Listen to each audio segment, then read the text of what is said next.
জীবনে খালি লস হইতাছে, লাভের কোনো দেখাই পাইতাছি না। কি লাভ এই জীবনের? সম্রাট ভাই এত চিন্তিত কেন? তুমি বুঝবা না ভাই, যাও ওই করতে ভাই। আরে ভাই কি সমস্যা কয়ে দেও না আগে।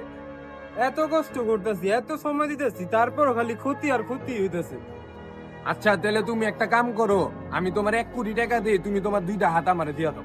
ভাই পাগল হয়ে গেছো, আমি আমার হাত দিয়ে মুখে। আচ্ছা আমি তোমার 3 কোটি টাকা দিই, তুমি তোমার চোখ 2টা আমারে দিয়া দাও। এটি কি কইতাছো ভাই? আমি আমার চোখ দিয়ে মুখেন? পৃথিবীর কোন সম্পত্তি আমার চোখ আর হাতের তো দামি না। তাহলে তুই এখন বুঝছো যে হাত তুই 1 কোটি টাকা দিয়ে দিতে চাস না, যে চোখ তুই 3 কোটি টাকার বিনিময়ে দিতে চাস না, ওটা আল্লাহ তাআলা তোরে ফিরিয়ে দিছে। আর তুই যে এই সমাজে কিছু টাকার জন্য, কিছু আরাম আয়েশের জন্য তুই কি কারণে আল্লাহর নিয়ামতকে ভুলে যা? আল্লাহর দিকে শুকরিয়া আদা।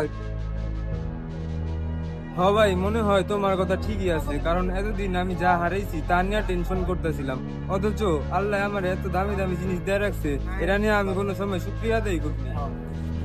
ভাই এটার নামই আল্লাহর শুকরিয়া।